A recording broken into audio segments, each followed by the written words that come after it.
paciente que vai ser submetido a uma cirurgia cardíaca, que o diálogo sobre toda a trajetória dele já tenha acontecido antes. O momento do nascimento não é o melhor momento para fazer o diagnóstico de cardiopatia. O que é um sopro cardíaco? Como é que a gente pode traduzir isso para as pessoas? E se o diagnóstico do coração do seu filho pudesse ser feito antes mesmo dele nascer? Não é ficção científica. É o que acontece todos os dias quando a equipe certa está junta e a informação chega na hora certa. Eu sou a Ana Thalita, cirurgiã cardíaca pediátrica. E este é o Ponto Cirúrgico, o canal onde a gente fala o que mais importa.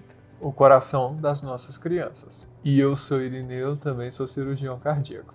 E hoje trouxemos para esse primeiro episódio alguém sem quem o nosso trabalho não seria o mesmo. O Dr. Jorge Afiuni. Ele é cardiologista pediátrico, intensivista e ecocardiografista fetal. Ele é um médico que enxerga o coração ainda dentro do útero, que diagnostica antes do nascimento e que muitas vezes nos liga para dizer: esse bebê precisará de vocês. Hoje vamos falar sobre eco fetal, teste do coraçãozinho, de como a família é preparada para a cirurgia e o que acontece nos dias mais críticos do centro cirúrgico até a UTI. Uma conversa de quem detecta, de quem acompanha e de quem opera. Se você é pai ou mãe de uma criança que tem suspeita ou já o diagnóstico de cardiopatia congênita, esse episódio é para você. Porque entender como o coração de uma criança é cuidado pode mudar o que você faz quando alguém ao seu redor precisar. Esse é o Ponto Cirúrgico. Sejam bem-vindos!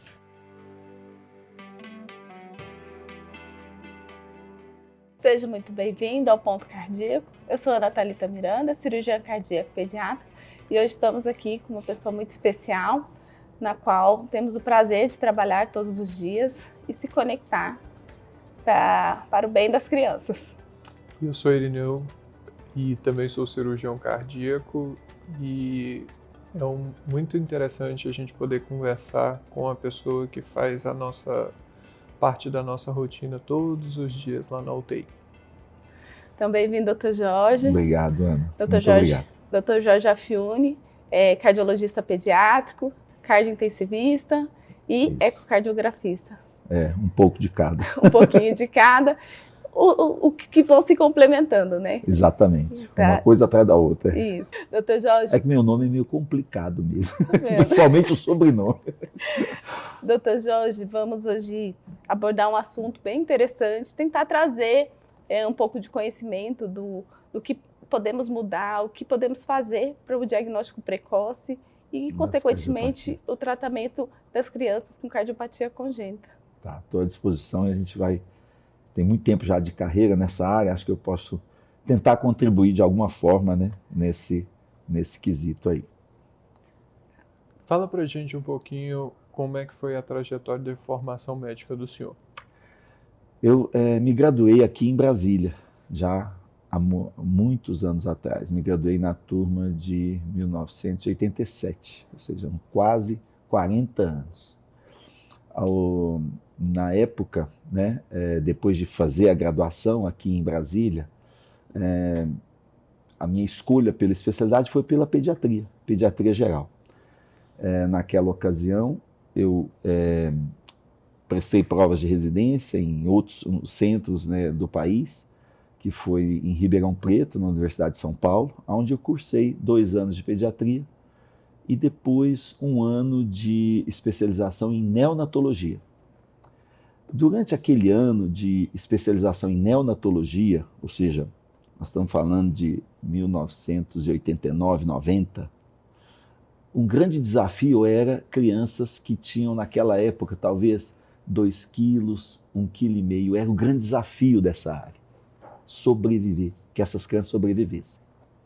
Durante aquele ano, uma coisa me chamou muito a atenção, que foi o fato das crianças que nasciam com problemas cardíacos praticamente não tinham sobrevida. Fazia-se um diagnóstico e a maior parte falecia muito rápido.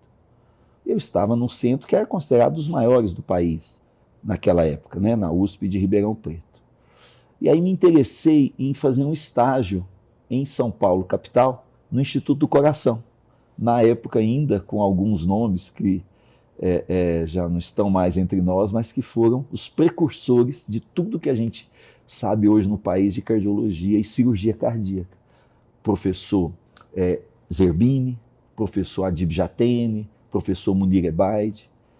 Então eu me interessei em ir conhecer um pouco do que estava acontecendo em São Paulo, capital. E fiz um estágio de 1 mês lá, naquela época, ainda como residente de neonatologia. E nesse estágio de 1 mês, realmente eu conheci um mundo completamente desconhecido na maior parte do país. Apenas em São Paulo, talvez um centro em Porto Alegre, outro centro em Recife, estavam lidando com as cardiopatias. E ali realmente eu me apaixonei pela especialidade. Eu acho que eu vi algo que eu não tinha ideia quando entrei na faculdade, nem sabia que existia. E naquele momento, quando eu fiz aquele estágio de 1 mês, eu falei, não, eu vou seguir essa especialidade. Então eu me graduei em pediatria, neonatologia e a parte UTI, aí fui para São Paulo, capital, fazer a residência de cardiologia pediátrica. Foram 2 anos de residência, era um dos únicos lugares que tinha residência, e naquela época a gente já via que o que acontecia em São Paulo, né, já estava realmente acontecendo de forma muito sólida, já como um grande serviço, em crianças um pouco maiores, né? Maiores que eu digo acima de 1 ano ou 2. E um grupo ainda era muito desafiador, recém-nascidos. Ali eu participei, estava lá quando abriu a primeira UTI cardíaca neonatal, que foi dentro do INCOR. Me graduei em cardiologia pediátrica e me especializei depois na área de ecocardiografia, que é o ultrassom para fazer diagnóstico dos defeitos. É a ferramenta de ultrassom para fazer esse diagnóstico, né? Tive também a oportunidade naquela ocasião em trabalhar, já mesmo dentro do INCOR, mas fui trabalhar com o Dr. José Pedro da Silva, na Beneficência Portuguesa. Então esses eram os 2 maiores serviços da época, né? Nós estamos falando aí do começo da década de 90, quando os primeiros resultados cirúrgicos com os maiores desafios das doenças começaram a ter algum resultado. E lá fiquei em São Paulo durante mais ou menos uns 15 anos, até que em 2005, aqui em Brasília, né, eu trabalhava naquela época no Instituto do Coração de São Paulo, e houve a abertura aqui em Brasília do Instituto do Coração do Distrito Federal, que foi em 2005, e eu participei naquela época da implementação desse hospital, onde a gente continua trabalhando, e agora juntos, né, nesse hospital até os dias de hoje. Então, resumidamente, foi mais ou menos isso que aconteceu até os dias de hoje. Uau, linda trajetória. Longa, né? Longa, né? Temos aí a grande coincidência, né? Fiz pediatria em São Paulo e depois fui para o Dr. Zé Pedro fazer cirurgia cardíaca. Exatamente. E depois me deparo aqui isso aí, no DF. Brasília, né? Unindo, né?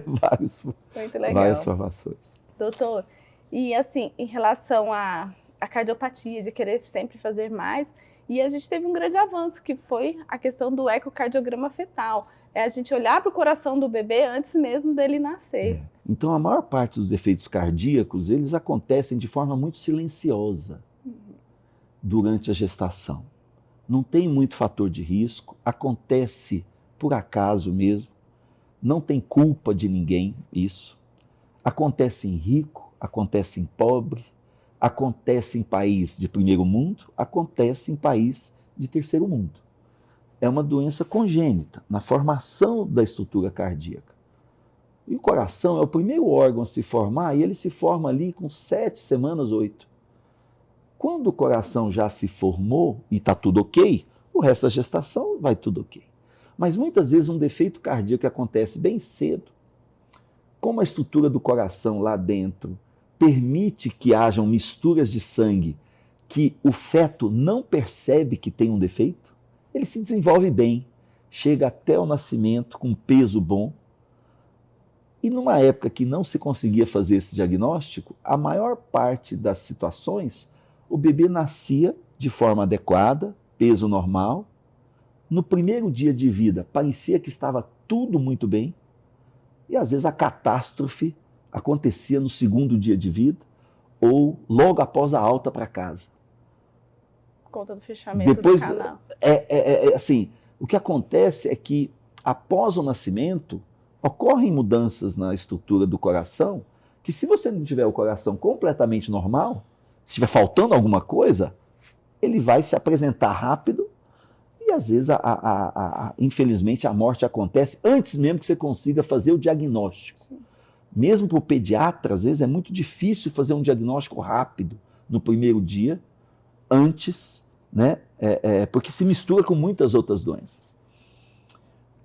A ultrassonografia, que é a ultrassom feito na gestação, né? Pode ser feito na gestação, ele permite hoje em dia, né, que a gente, analisando a estrutura do coração, né, fetal, identifique defeitos que são potencialmente letais ou que vão muito graves, que podem levar a uma descompensação dessa logo após o nascimento, ou até mesmo durante a gestação. E realmente, eu acho que nos últimos 20 anos, talvez mais nos últimos 10 anos, mas eu acho que desde mais ou menos 2005, 2010, o conhecimento da ecocardiografia fetal aumentou e com isso permite que a gente consiga fazer o diagnóstico na grande maioria dos defeitos graves, antes do nascimento, né? E a realização desse exame, quando feito de forma adequada, né? Com equipamento adequado, profissional capacitado, né?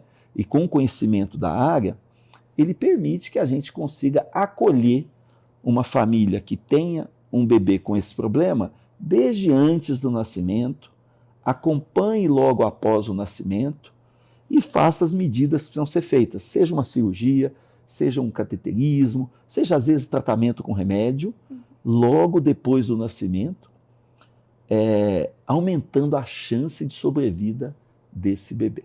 Interessante as falas do senhor, porque a gente percebe que durante a formação do senhor a gente tem não só uma pessoa que faz o diagnóstico usando o aparelho, o ultrassom, mas também uma pessoa que vai acolher a família na hora do diagnóstico, que é um momento difícil. Eu acho que mais importante que o diagnóstico é o que fazer com o diagnóstico. Isso. Fazer o diagnóstico é uma parte técnica.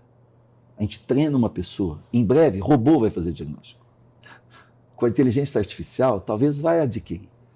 Mas é como acolher uma gestante que com 24 semanas, esperando um bebê normal, você tem que dar a notícia, né, para ela de que o filho dela está faltando metade do coração. Não tem nada mais. A gestação é um período onde a expectativa, o sonho, essa notícia é praticamente uma notícia de morte. Quando a gente dá uma notícia de um defeito cardíaco grave desse para uma gestante, aquele bebê idealizado, ele morre naquela hora. Só que uma coisa importante que eu acho que as famílias precisam entender é que, tudo bem, aquele bebê idealizado, ele pode morrer, mas nasce um outro.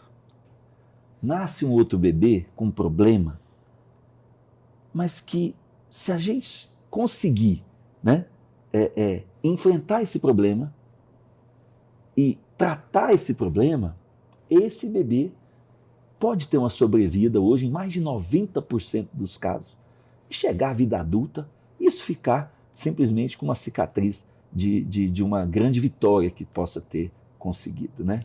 Então, acho que realmente fazer o diagnóstico é uma etapa fundamental. Mas o que eu faço com esse diagnóstico a partir daí é que talvez seja o desafio realmente dessa nossa área, né? Que é a cardiologia pré-natal, neonatal e também a cardiologia pediátrica ao longo de toda a vida, né, dessa criança.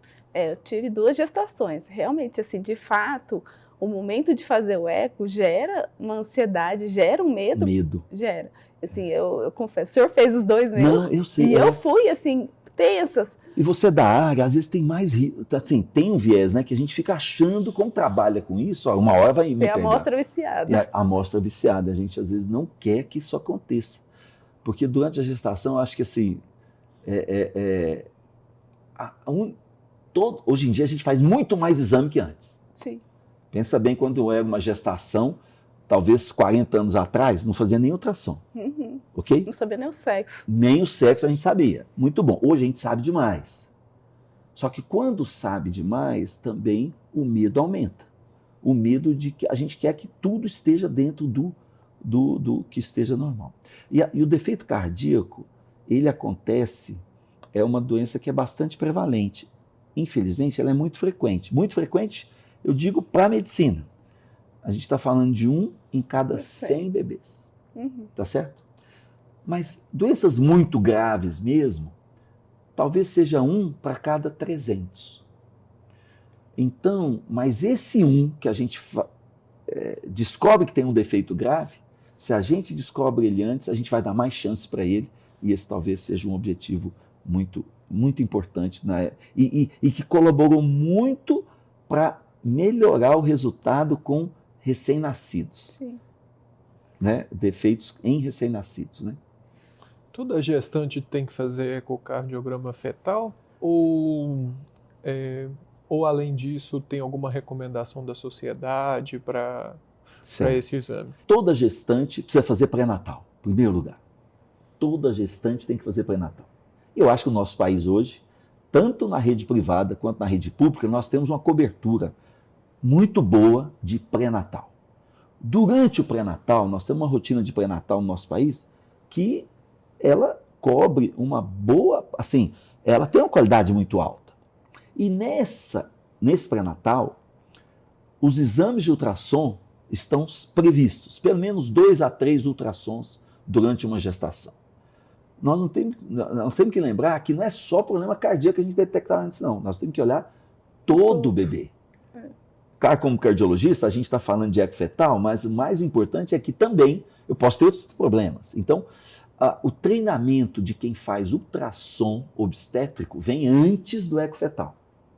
Então, durante esses ultrassons obstétricos, né, se esse ultrassonografista, né, ou o médico que faz o ultrassom, ele conhece um pouco a parte cardíaca, e é isso que é uma coisa que tem que melhorar para que haja um maior conhecimento e houver uma suspeita que alguma coisa não está certa, essa gestante deve ser encaminhada para o eco fetal. Esse é, do ponto de vista médico, um fluxograma mais adequado. Fazer ultrassom morfológico, principalmente no 2º trimestre. Se nesse morfológico tiver suspeita, faz o eco fetal. Mas no nosso país, em 2023, foi sancionada uma lei, tá certo? Que tornou o ecocardiograma fetal obrigatório. Então, no nosso país, isso para o SUS, principalmente no SUS. Então, só que ainda nesse momento, por que tornou obrigatório? Porque eu acho que houve uma sensibilização no sentido de que se a gente realmente fizer o diagnóstico de todo mundo, pode melhorar o resultado. Eu, pessoalmente, acho que o diagnóstico precisa ser feito em quem tem problema mesmo, mas que tanto o ultrassom morfológico quanto o eco fetal tem esse papel de tentar fazer esse diagnóstico. A realidade hoje no nosso país é que talvez na rede privada, né, nós temos mais acesso a profissionais que façam eco fetal. Sim. Mas na rede pública ela já está se organizando para que, se não conseguir fazer o eco fetal em todo mundo, mas que o ultrassom morfológico olhe o coração e consiga fazer uma triagem. Uhum. É muito importante que essa triagem seja feita para que a gente possa facilitar o atendimento para esses bebês que têm problema cardíaco grave. E tem um período ideal para fazer? 24 a 28 semanas? Pode ser um pouquinho antes, um pouquinho depois? Tem muito lugar do mundo hoje que está fazendo esse ultrassom muito precoce. Às vezes, 1º trimestre.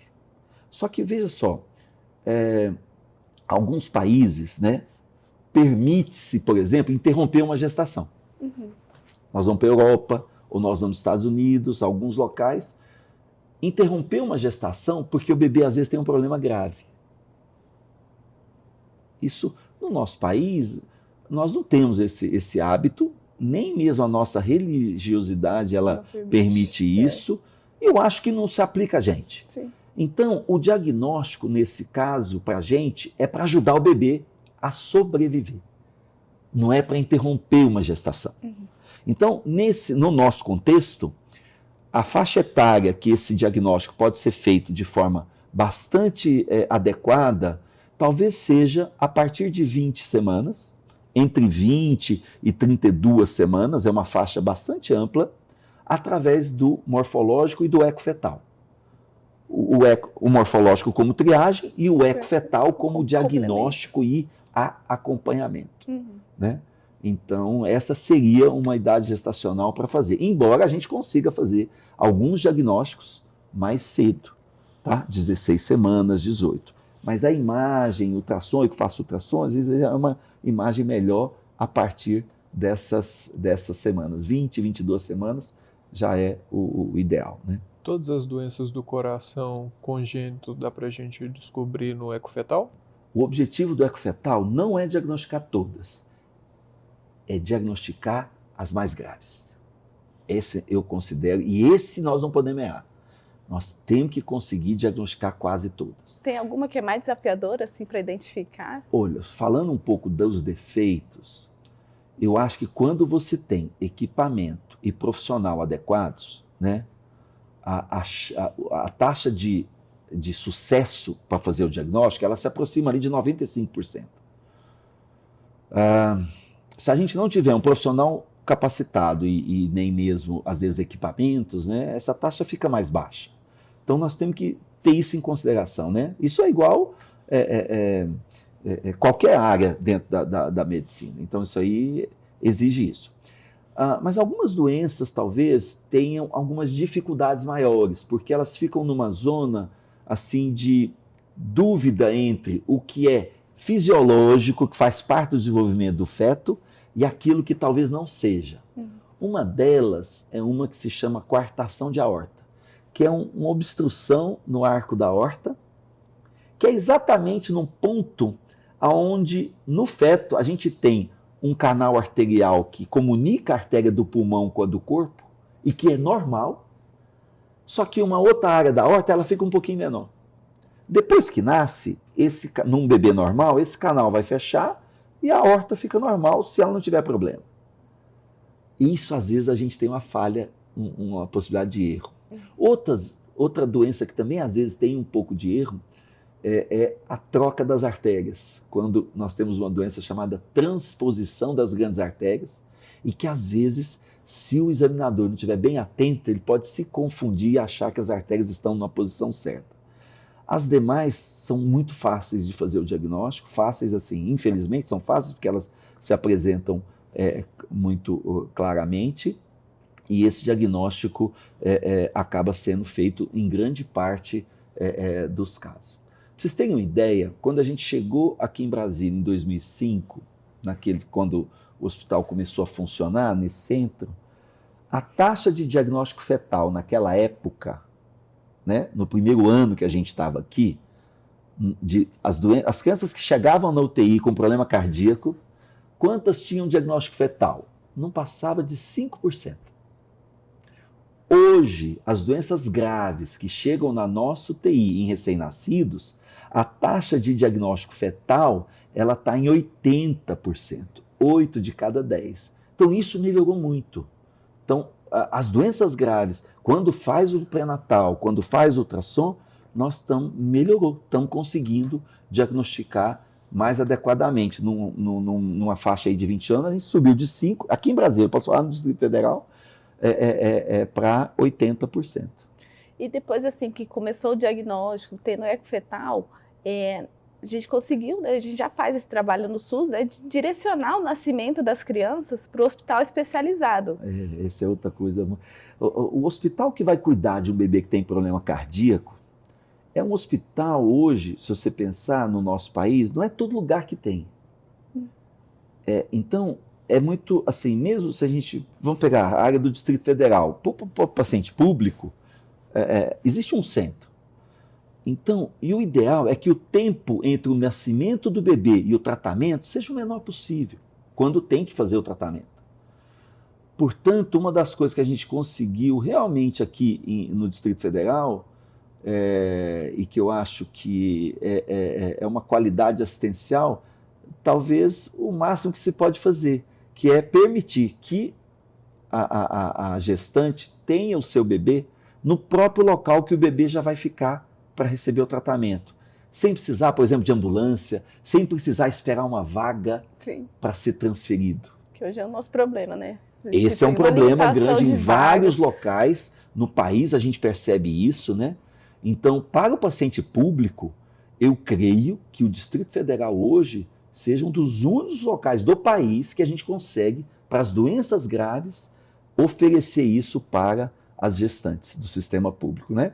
É claro, não são todas as gestantes, não é todo defeito cardíaco que precisa disso. Tem muito defeito cardíaco que a gente vai descobrir antes do nascimento, mas o bebê não vai precisar de cirurgia logo que nasce. Ele vai poder ser acompanhado tranquilamente, né?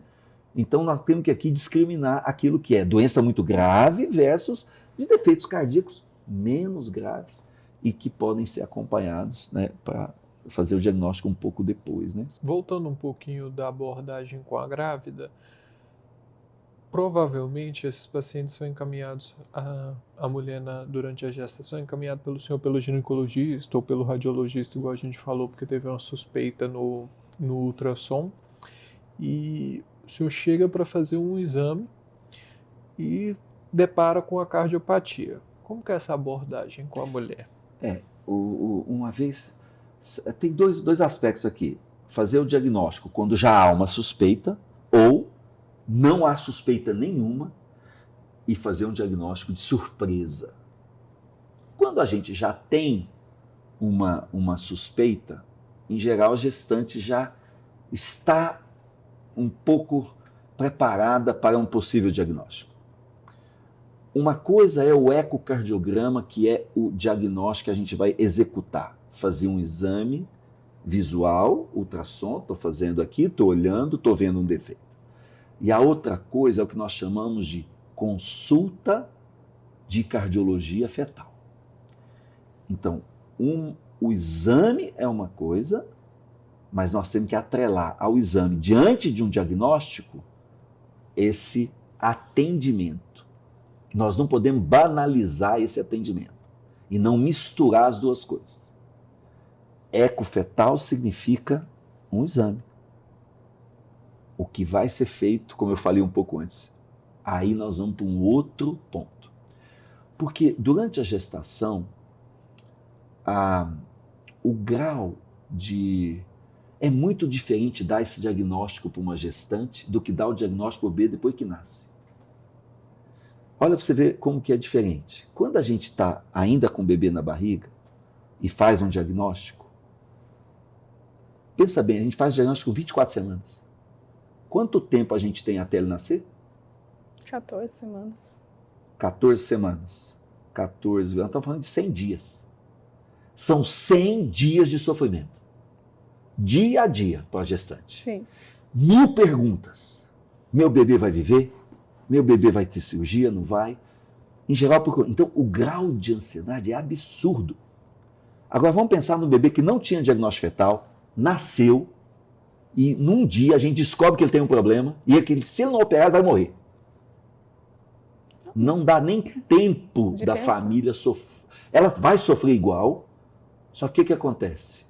Seu filho tem um problema, vai ter que ir para cirurgia rápido. A aceitação é melhor.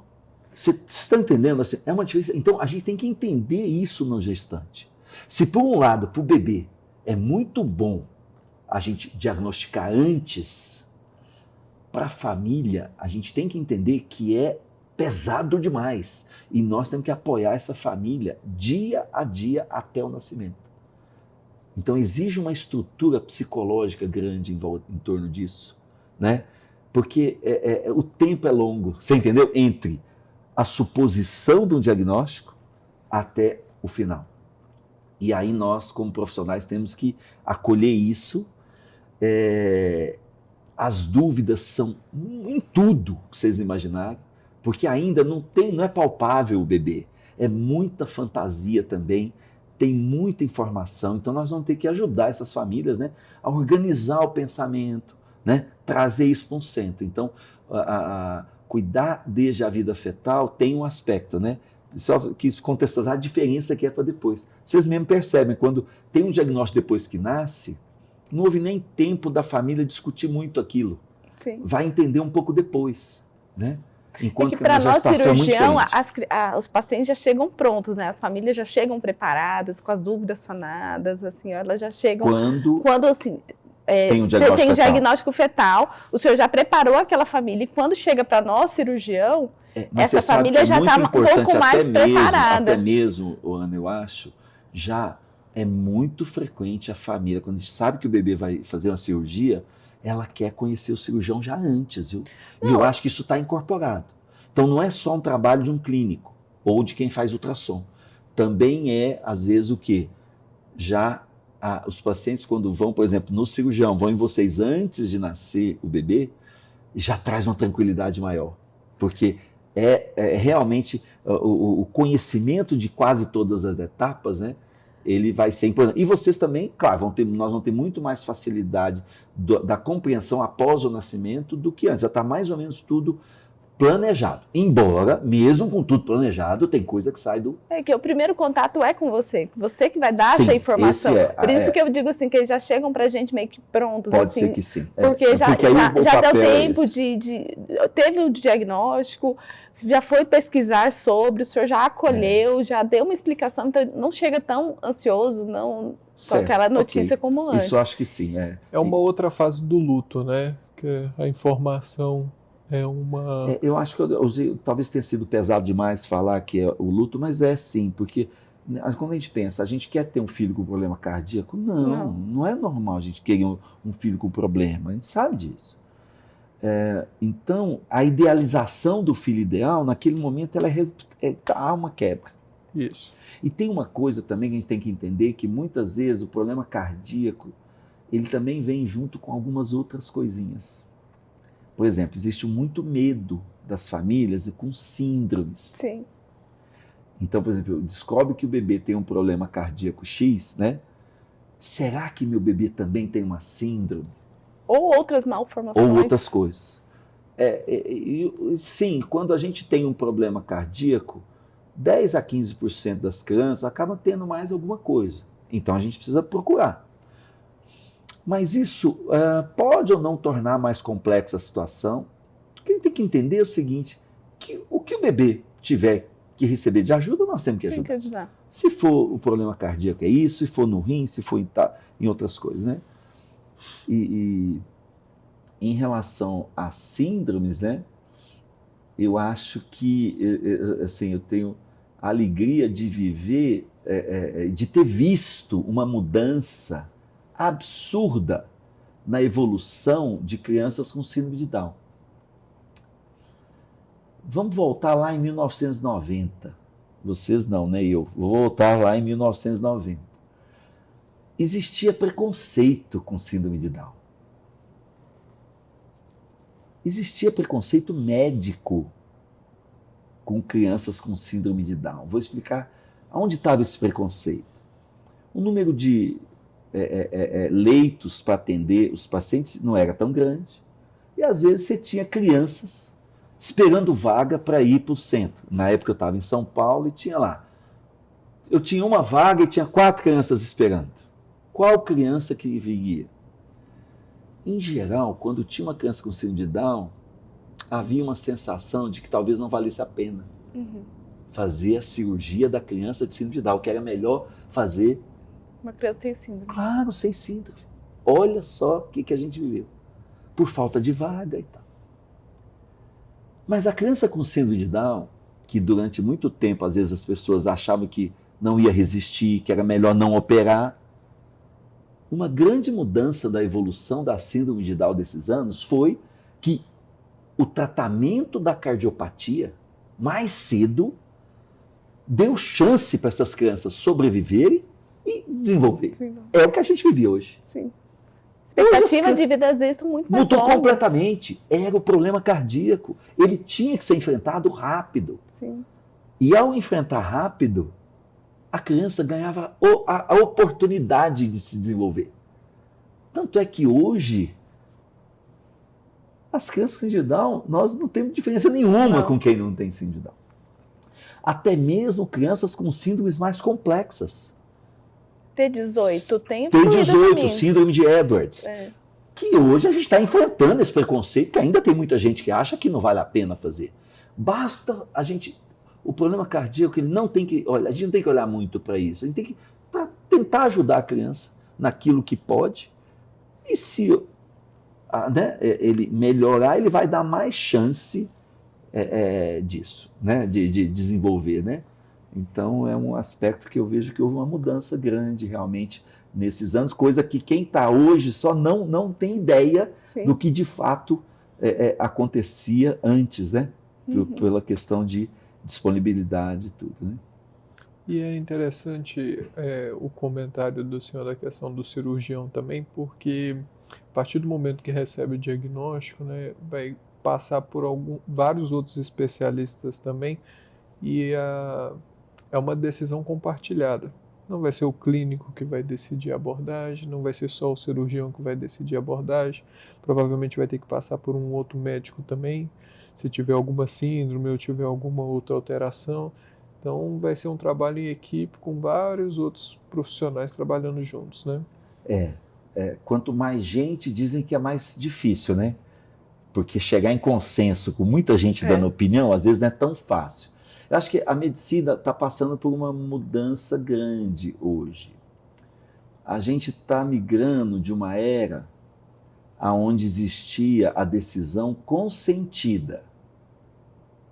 O que é uma decisão consentida? Eu chego para uma família e digo para ela, olha, seu filho tem um defeito X, nós vamos precisar fazer essa cirurgia e eu quero que a senhora me autorize a fazer a cirurgia, quero o seu consentimento para fazer.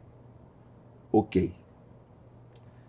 Hoje o que você está falando, você usou um outro termo, compartilhada. E eu acho que hoje compartilhar é achar junto o melhor caminho.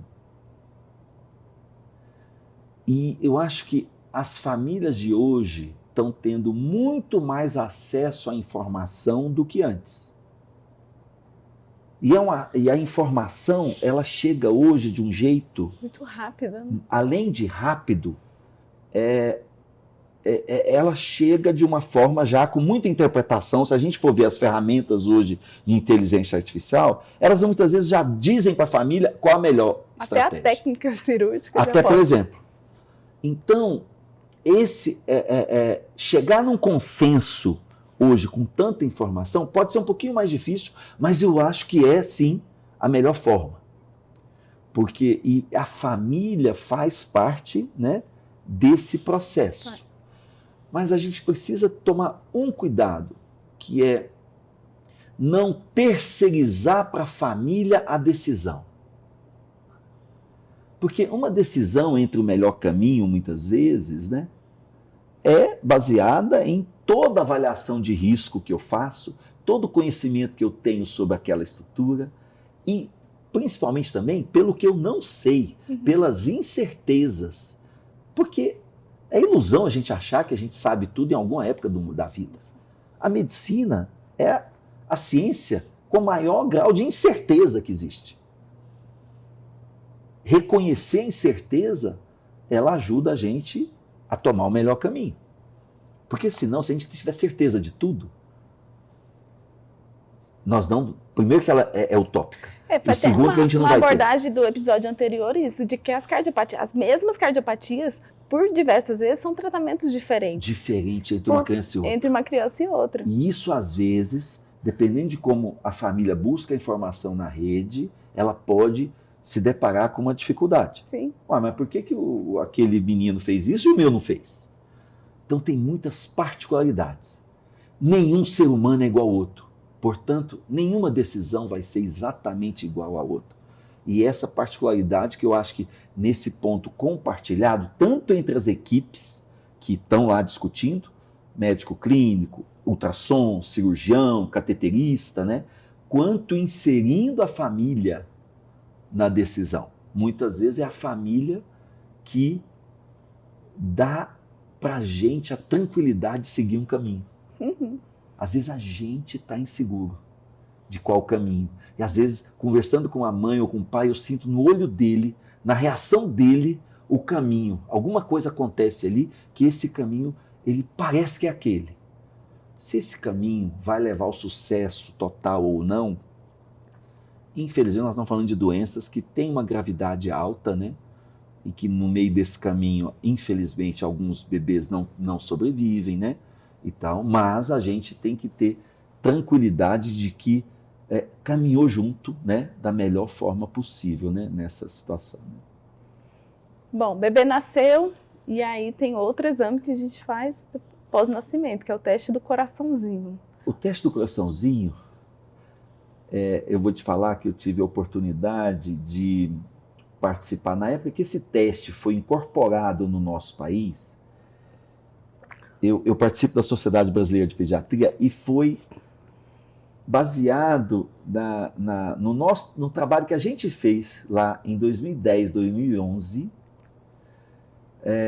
que a gente a gente criou uma norma de orientação para os pediatras no país inteiro da utilização do teste de medir oxigênio, né, do dedo do bebê. Dessa época, o diagnóstico fetal não era tão frequente. Nós estamos falando de 2010. E por que o teste do coraçãozinho surgiu? Ele surgiu porque muitos bebês recebiam alta da maternidade sem que o pediatra percebesse o problema. Uhum. E a gente precisava melhorar como o pediatra podia perceber o defeito. E o teste do oxigênio era talvez a melhor ferramenta para evitar que uma doença muito grave o bebê recebesse alta. Um bebê quando nasce, em geral, se ele está normal, ele vai embora com 24, 48 horas. Só que às vezes, naquele momento, o defeito cardíaco ainda não manifestou todo o quadro. Só que a oxigenação do bebê já está um pouco menor. Só que o olho do médico não consegue detectar isso. Não é um erro médico não ver. É porque olhando a cor não parece que está diferente. É a mesma coisa. Como é que eu faço diagnóstico de pressão alta se eu não meço a pressão? Não tem jeito. Sim. Não é olhando. Então, fazer esse teste da oximetria é uma forma da gente reduzir a chance desse bebê ir embora para casa. Só que o teste do coração, que é chamado teste do coraçãozinho, nós publicamos em 2011 essa orientação na Sociedade Brasileira de Pediatria, isso no nosso país. E em 2014, o Ministério da Saúde, baseado nesse documento nosso, né, pela Sociedade Brasileira de Pediatria, ele torna lei o teste da oximetria no nosso país, em 2014. Né? Mas ele nasceu de uma solicitação da sociedade médica, que eu acho isso uma coisa que foi muito interessante no nosso país, porque ela trouxe uma melhora para o olhar do pediatra em relação ao bebê na maternidade. Uhum. Mas a realidade de hoje é o quê? Quando a gente pensa no bebê, o diagnóstico mais precoce possível é o eco fetal. Sim. Se eu já fizer o diagnóstico lá do eco fetal com um defeito, o teste do coraçãozinho deixou de ter sua importância para esse bebê. Uhum. Porque esse bebê já vai nascer e já vai receber o tratamento. Agora, mesmo com eco fetal normal, existem alguns defeitos que ainda podem passar. Uhum. E aí o teste da oximetria pode ajudar. Só que o teste da oximetria, Ana, ele não faz o diagnóstico do defeito. Ele é uma triagem para dar suspeita. Só que no fluxograma, se você faz o teste da oximetria e ele está alterado, o oxímetro, a saturação não está no nível que devia estar, o pediatra não vai dar alta para esse bebê. Ele vai deixar internado e vai pedir um ecocardiograma do bebê para ter segurança se é ou não defeito. E isso também melhorou muito aqui. Além do diagnóstico fetal, com o teste do coraçãozinho, hoje é muito difícil que um bebê, pelo menos nessa região nossa aqui, mas muitos lugares do país também, ele receba a alta da maternidade sem o diagnóstico, né? Então, é uma coisa meio que complementando a outra. Eu tive uma experiência, assim, na minha filha. Foi? Como é que foi? Foi feito o teste do coraçãozinho, né? Então, mediu a oximetria, mas ela estava com a mão fria, então deu alterado. E aí já ligaram o sinal de alerta. Olha, vamos aquecer a mãozinha, Perfeito. ver se não é alteração Muitas vezes não é por problema cardíaco, mas isso já aumenta o nosso grau de cuidado. Eu não tinha me identificado como médica, assim, eu era a paciente ali, a puérpera, com a recém-nascida, então olha, deu alterado, eu acho que a mãozinha está fria, vamos aquecer e voltar um pouquinho mais tarde e reavaliar. Se caso permanecer alterado, vou ter que chamar o pediatra para avaliar. Perfeito. E aí voltou depois e deu normal. A diferença entre o ecofetal e o teste de oximetria é que o ecofetal é para o diagnóstico. Sim. E a oximetria é uma triagem. Sim. Mas ela alerta a gente para não deixar que o bebê... Eu tinha um ecofetal normal. Pronto. Então, assim, eu não me abalei. Então, isso. Só que o ecofetal, ele também pode ter falhas. Então, assim, se a oximetria, o teste, depois que nasceu, está um pouco alterado, né? Mesmo com eco normal, fetal normal, a orientação é que acabe sendo reavaliado melhor antes da alta. Porque podemos ter alguma falha, sim. Então, nenhum diagnóstico, nenhum exame é infalível. Não. Agora, se a gente usa bem os exames um com o outro, a chance da gente errar diminui bastante. Então, vamos fazer algumas perguntas. O senhor comenta sobre essas afirmações e se elas são mito ou se são verdade. Vamos lá. Se o bebê nasce rosado e sem sopro, não tem problema no coração. O momento do nascimento não é o melhor momento para fazer o diagnóstico de cardiopatia. Mesmo tendo doenças graves do coração, logo após o nascimento, a estrutura cardíaca ainda não se transformou no que é a circulação da criança depois do nascimento. Isso acontece geralmente em 24 a 48 horas. Então, um bebê com cardiopatia pode nascer rosa, muito bem, pode ter uma escuta cardíaca normal e no dia seguinte ele está praticamente com um quadro gravíssimo. Então, o momento do nascimento ele tem um momento que não é o mais adequado para fazer o diagnóstico dessas cardiopatias. Em geral, o melhor momento para perceber se tem ou não alguma coisa já é entre o primeiro e segundo dia de vida, tá certo? Que aí sim, se o bebê tiver com a respiração normal, rosa, só que o rosa não é só eu olhando ele. O rosa é eu pegar o oxímetro e medir e ter certeza que a saturação é maior que 95. E a escuta cardíaca estiver normal, ok? A chance dele ter um defeito grave é muito baixa. Mas o rosa que você falou, eu olhar. O olho engana. Então aí é colocar o oxímetro. Se o oxímetro estiver me dizendo que realmente está acima, sim. Então essa pergunta, eu acho que ela tem é interessante por isso, porque o olho humano pode ter uma falha em detectar uma oxigenação um pouquinho mais baixa. A gente tem que reconhecer que o olho humano pode errar. Não é que o olho humano... É que se a gente não sabe a limitação da nossa interpretação, não tem como a gente não entender que isso é um erro médico, não, mas é saber que eu preciso usar a oximetria para isso. Toda cardiopatia faz sopro? Não, de forma alguma. Sopro, o que é? Realmente esse nome sopro é um negócio que até hoje eu não precisava arrumar um outro nome para isso. Um sopro inocente. Sopro, ele fala... Que inocente. O sopro é um problema. Por que é um problema? Principalmente quando a gente tem um bebê, uma criança que tem lá 5 anos de idade, normal, nunca teve nada, vai numa consulta de rotina do pediatra, ele cresceu normal, não teve nenhum problema, e por acaso, naquele momento, o pediatra escuta um sopro. E ele às vezes fala isso para a mãe, né? Uhum. Olha, eu escutei um pequeno sopro e tal. O que vem na nossa cabeça que se um médico fala que tem um sopro lá? Vem já, quase que de imediato, um problema. Vem a ideia de que nós temos um defeito, né? Então, o sopro cardíaco, que é o quê? O que é um sopro cardíaco? Como é que a gente pode traduzir isso para as pessoas? Em geral, médicos usam, para escutar o coração, um estetoscópio, que é aquele aparelho que vem aqui na orelha. A gente amplifica os ruídos cardíacos. O normal de eu escutar numa escuta cardíaca é apenas o fechamento das válvulas cardíacas, né?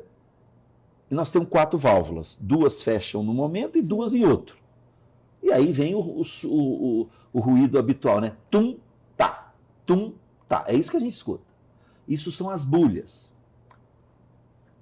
O sopro é um ruído adicional que eu vou escutar pelo estetoscópio, né, entre essas bulhas, e que se assemelha a um sopro. Por isso que vem o termo sopro. Mas muitas vezes esse pequeno ruído, em crianças principalmente, pode acontecer de forma inocente, apenas pela velocidade do sangue passando pelas válvulas. E que com o estetoscópio ele amplifica esse ruído, eu estou escutando o quê? O fluxo de sangue. Isso não é um defeito cardíaco, ok? É claro que se eu tiver um defeito cardíaco, uma grande comunicação entre os dois lados do coração que passa sangue por ali fazendo muito barulho, eu vou ter um sopro. Mas ao mesmo tempo eu posso ter um defeito gravíssimo do coração, só as artérias, por exemplo, estão trocadas e não tem sopro nenhum. Então, se eu não tiver sopro, não exclui defeito cardíaco, e mesmo que eu tenha sopro, isso não significa que eu tenho um problema. Entendeu? Então, eu acho que é um dado semiológico que ele é muito confundido com sinônimo de defeito, mas que a gente deve entender que ele não é o melhor sinal para dar diagnóstico e nem para não dar o diagnóstico. Só deixar o alerta de investigar, né? E ter a certeza que não tenha. Mas muitas vezes esse ruído, é claro que um pediatra, às vezes, ele não está tão seguro para dizer que aquilo é ou não é. E a gente tem muito medo de errar por não fazer o diagnóstico hoje em dia. Então é comum, sim, que se você escuta isso, em geral, às vezes eu recebo muitos pacientes, né, na clínica, no consultório, que vêm porque o pediatra escutou um pequeno ruído e quer ter certeza que não tem nada. Pelo fato de ter comentado que tem o sopro, também vai gerar essa ansiedade. Gera. Na mãe, na dúvida, o menino corre, ele cansa e começa a assimilar umas coisas. Às vezes ele correu e cansou por outro motivo. E aí começa a assimilar que já é problema cardíaco. Muitas vezes esse ecocardiograma já da criança, ele resolve essa questão. Sim. Você faz o exame, diz que está normal e vida que segue. É indolor. Então, nem todo problema de coração da criança vai precisar operar. Ah, sim, em relação aos defeitos, eu acho que metade dos defeitos cardíacos, metade, nós falamos lá 1 para 100, né? Talvez metade vão precisar fazer algum procedimento no primeiro ano de vida. Aí nós estamos falando de 50%, tá certo? 30%, na minha opinião, não vai precisar fazer nada ao longo da vida. Defeitos pequenos. E 20% pode ser que a gente tenha que fazer alguma coisa um pouco depois. Então nós temos aí 70% talvez de alguma coisa, mas 30% não. Então tem vários defeitos que são pequenos e que a gente sabe que a evolução natural dele é muito boa. Então pode ser que não precise, né? Ao mesmo tempo que a gente tem hoje um grande desenvolvimento da cirurgia e do cateterismo para fazer cirurgias cada vez mais complexas, é importante também, às vezes, a gente reconhecer que, para situações muito pequenas e simples, às vezes, não fazer nada é uma opção. Sim. Porque, às vezes, não vale... Para que nós vamos correr risco de algum procedimento, né? Para corrigir algo que não vai mudar muito a vida da pessoa. O risco é muito maior que o benefício. Pode ser muito maior do que isso, entendeu? Então, essa é uma situação que pode acontecer, né? Então, eu acho que se a gente descobre que tem um problema cardíaco, precisa ter o apoio de uma equipe que entenda muito bem disso para avaliar a repercussão daquele defeito, né? Se ele vai precisar mesmo do tratamento ou não, qual o momento, e também situações que às vezes é melhor não fazer nada e viver com aquilo pequeno, né? Bom, a gente já puxa um gancho aqui, que é o próximo tema, que é a relação cardiologista com o cirurgião. Essa conexão do cardiologista com o cirurgião é importante, né? Porque faz todo o planejamento e, além de tudo, assim, traz uma segurança para a família, né? Eu acho que aqui nós estamos falando, primeiramente, as crianças que vão ser submetidas a um procedimento cirúrgico, isso aqui vamos pensar num carrinho de Fórmula 1 que entra num box e vai fazer a troca dos pneus. É mais ou menos isso. Quer dizer, se a nossa equipe não tiver coesa, não tiver sabendo o que cada um está fazendo, respeitando um ao outro, tendo uma liderança que vai dizer os tempos, e cada um fazer o seu trabalho confiando no outro, o seu tempo para essa troca, você perde na corrida. Então, eu acho que é muito parecido isso. Sim. Então, o nosso esforço talvez seja de ser uma equipe de Fórmula 1 boa, né? De tentar realmente a gente agir, né? De forma integrada, né? Reconhecendo as dificuldades, mas também treinando, retreinando, revisando o que foi feito ou não, para que a gente consiga. Então, isso é fundamental. Primeiro que um clínico, quando indica uma cirurgia, ele tem que ter confiança. Sim. Ele vai confiar, né? Segundo que um cirurgião, muitas vezes, eu acredito que ele tem um olhar muito cirúrgico, mas que também, às vezes, ele se sente mais confortável com o apoio clínico para isso, né? Para que ele sinta que está fazendo aquilo correto. A gente, como ecocardiografista e clínico, parece que a gente tem muito mais, assim, tem mais tempo para pensar, porque está no... Né? O cirurgião tem quantos minutos para decidir? Então, ali é muito curto. Então, o planejamento para que aquilo aconteça, eu acho que é fundamental que tenha um trabalho de equipe. Um trabalho de equipe integrado para que isso aconteça. Planejar cada etapa, sabendo se der certo é isso, se não der certo é aquilo, né?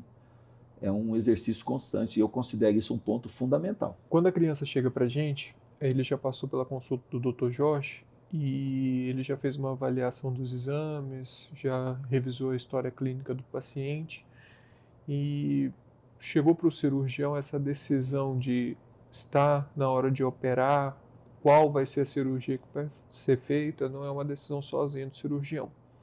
Para o senhor, quando e como é o melhor momento de decidir sobre a cirurgia? Eu acho que aí depende muito do tipo de defeito. Temos situações que as cirurgias vão ser feitas na primeira semana de vida. Então, muitos dos defeitos cardíacos já são mais ou menos pré-estabelecidos. Então, essas doenças mais graves, que faz diagnóstico fetal, vamos dar um exemplo aí, hipoplasia do coração esquerdo, atresia pulmonar, transposição das grandes artérias, qualquer tipo de ventrículo único. Estou citando aí defeitos, porque o número de defeitos é muito grande, mas esses defeitos, em geral, o bebê nasce, a gente estabiliza com algumas medicações e a decisão é meio que já está decidido o momento. A estratégia não.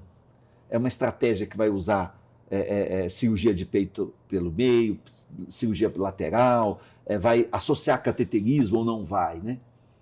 Então isso faz parte daquela discussão do time para achar um caminho de consenso baseado no melhor conhecimento no momento.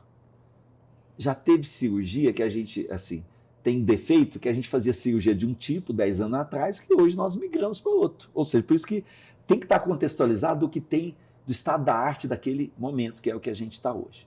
Quando nós temos uma criança que não precisa fazer cirurgia logo que nasce, que ela está no consultório e está se preparando alguns defeitos, por exemplo, né, os defeito do septo atrioventricular numa criança com síndrome de Down, que tem insuficiência cardíaca, está acompanhando, né?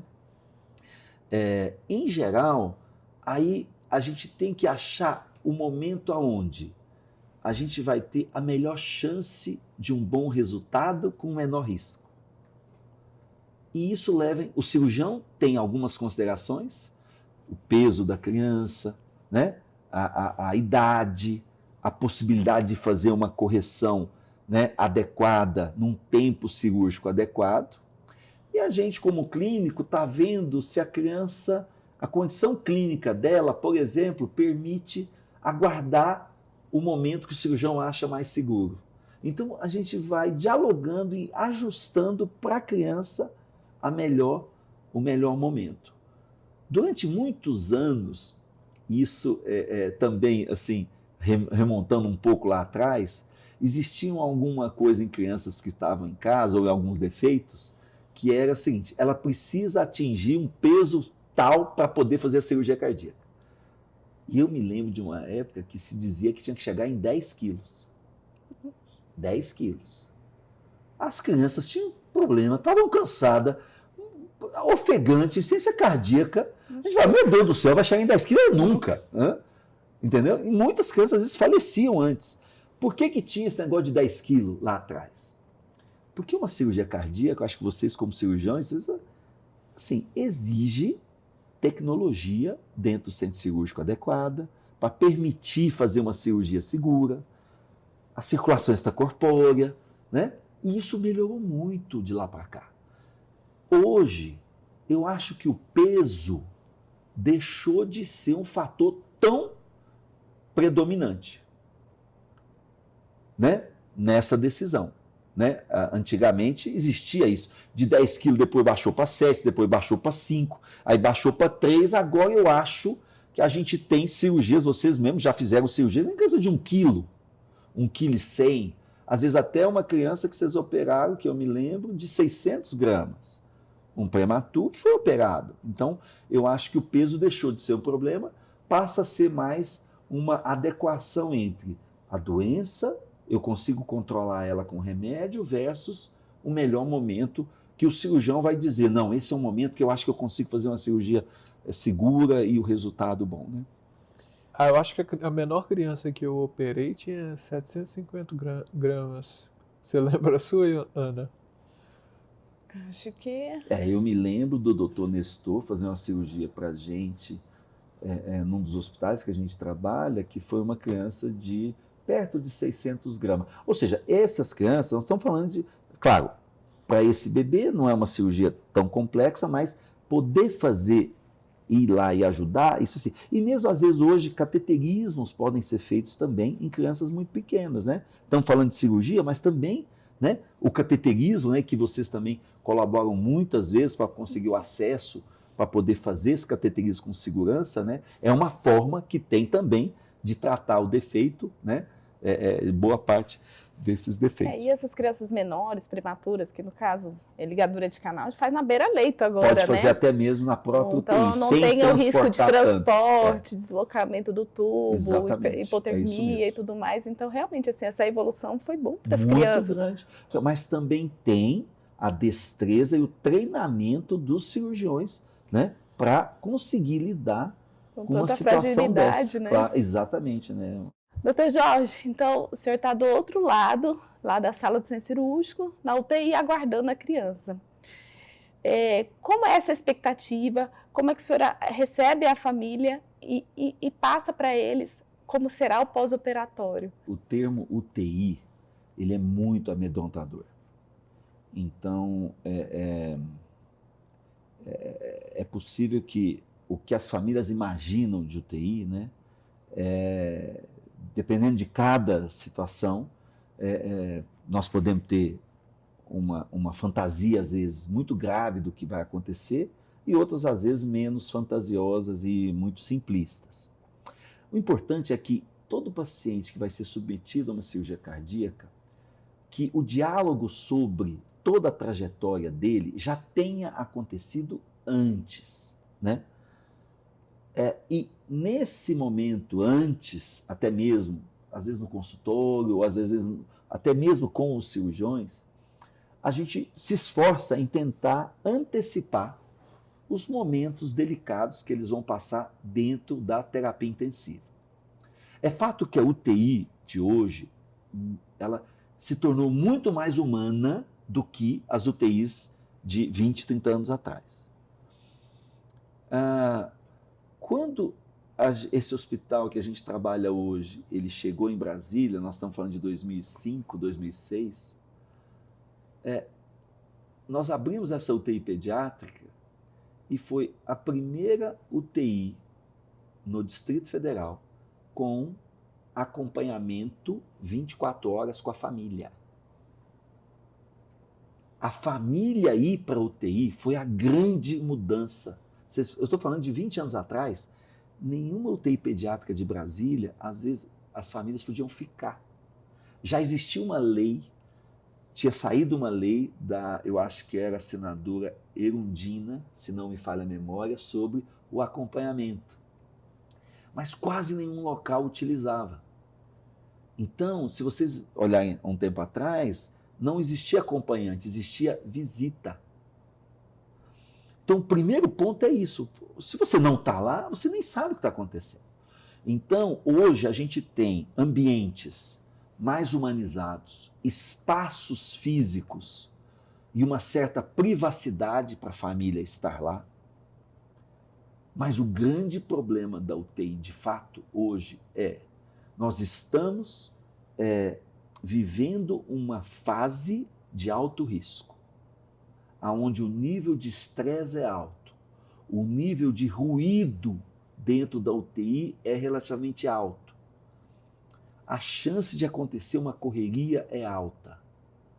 Então, é uma fase delicada, mas delicada nesse aspecto. A criança volta do centro cirúrgico, de uma certa forma, ainda anestesiada. O olhar da família para aquela primeira chegada é um olhar muito difícil, assustador. Tem família que fala para mim, doutor, eu não sei se ele está vivo ou está morto. Muitas famílias falam, ele só está vivo por causa dos aparelhos. Então a gente vai ter muito aparelho, muita coisa, né? E esse é um choque que acontece. Se a gente já prepara a família um pouco antes, ela mais ou menos vai ter o sofrimento, mas o impacto é um pouco menor. Uma coisa útil, às vezes, é a gente fazer algumas visitas na véspera do paciente para ser operado, que ele vá na UTI, ter um contato com a UTI, assim, do ambiente, antes do filho dele estar lá. Porque isso já daria uma certa ideia, não é um ambiente totalmente hostil. Mas muito do trabalho hoje, eu acho que a maior parte das famílias, quando estão dentro da UTI, elas rapidamente se ambientam naquela situação e passam a ser grandes colaboradores do tratamento. Porque nada melhor que a família, para às vezes, dar para a gente uma informação subjetiva, se a criança está indo bem, se não está, se ela está recuperando. E para a criança, então? Sentir o tato da família, sentir a voz dos pais ali no local. Quando a criança acorda, vê que o pai está lá, que ele não foi abandonado. Sim. Isso é fundamental para reduzir o estresse pós-traumático que pode acontecer com a saída. Agora, tem um fato que às vezes a gente tem situações graves, de doenças graves, que o tempo de UTI é muito longo. Uhum. Às vezes 1 mês, 2 meses. Acho que você mesmo vai lembrar de uma criança que ficou esperando um transplante na nossa UTI. 1 ano. 1 ano. 1 ano. No dia que ela completou 1 ano, ela transplantou. 1 ano, e essa família, 24 horas se revezando lá, né? O transplante foi um sucesso, a criança está bem, já está em casa, né? Recebi uma mensagem dela hoje, o pai, falando que hoje ela ficou em pé. Ah, olha só. Olha que coisa bacana, né? Então, assim, ou seja, é desafiador. Agora, é claro que esse estresse que a família passa, ele pode ter consequências. Sim. Então, é importante a gente também estar atento a dar o apoio para isso. A consequência, às vezes, de sono para a família, né? Depressão, ansiedade, tudo isso aí são situações que a gente sabe que já estão acontecendo, que a gente tenta minimizar, tornando o ambiente da UTI mais seguro. E tem família que não consegue revezar, né? Então, às vezes, a mãe fica sobrecarregada porque o pai está trabalhando, precisa, né, dar continuidade. Então, isso é um fato, que às vezes a sobrecarga... Eu acho que a sobrecarga feminina é maior que a masculina. Esse é um aspecto que ainda nós temos um pouco desse modelo, né? Então, eu vejo realmente mais presente. Mas uma das coisas que a gente precisa também pensar é que ficar na UTI ininterrupto não é saudável para a família, para a mãe. Sim. O ideal é que ela tenha, por exemplo, o sono. Um grande problema das UTIs para os acompanhantes é o sono interrompido. Uhum. Porque durante, né, os monitores tocam, né? Às vezes, infelizmente, as pessoas, às vezes, isso é um esforço que nós temos que fazer com as equipes, né? De tornar o ambiente da UTI mais silencioso, para tornar menos estressante, né? Enfim, esse é é claro que antigamente, como não existia muita chance de sucesso com essas cirurgias, nós não falávamos nem tempo de UTI. Esse é um novo desafio que a gente precisa enfrentar e tornar mais agradável e menos penoso para quem enfrenta, né? Para finalizar, vai ser bem curtinho, assim. Eu vou te falar, a gente vai falar uma frase e o senhor só vai completar ela. O que vier na cabeça. Nossa, não faz isso não, isso é um risco. Diagnóstico precoce é? Fundamental. O teste do coraçãozinho representa Um grande avanço da triagem da cardiologia neonatal. A maior alegria da sua profissão é? Eu acho muito difícil responder isso em uma palavra, né? Mas eu creio que esse último caso que a gente citou, eu acho que é sim ver uma criança com uma cardiopatia muito complexa, muito grave, né? Receber alta e seguir uma vida dentro dos padrões de normalidade. Dentro da minha profissão, eu encaro esse talvez como um momento de maior alegria. uma gestante que está ouvindo a gente. O que o senhor diria? Tenha fé. Eu acho que eu diria isso. Fé e esperança. Apesar desse diagnóstico ser um diagnóstico muito ruim, uma doença que a gente comentou aqui em várias situações, que vai exigir, que vai ter dor no caminho. Nós vamos ter dor, vamos enfrentar dificuldades, mas é possível essa criança, né, sobreviver e chegar à vida adulta tão quanto uma criança que não tenha esse tipo de problema. Fé e esperança é o que eu diria para ela. Obrigado, Dr. Jorge, por ter vindo conversar com a gente hoje. Foi um prazer. Essa visão do senhor precede o nosso trabalho, é muito importante e tem um impacto fundamental para que o nosso trabalho ocorra tudo bem. Agradeço. Dr. Jorge, foi uma honra tê-lo aqui com a gente. Para mim foi muito prazeroso esse bate-papo com vocês. Eu sou muito grata a Deus por ter o senhor com a gente, não só na sala de cirurgia, lá na UTI, no pós-operatório. Mesmo quando a gente briga, Mesmo quando a gente mesmo briga, quando a gente discorda. nos corredores. Então, assim, é muito satisfatório ver assim, o senhor dividir com a gente todo esse conhecimento, ver o carinho que o senhor tem pela profissão, a maneira que o senhor exerce. Realmente, assim, é gratificante. Muito obrigada. Eu que agradeço, gente. Obrigado pela oportunidade. Um abraço a todos.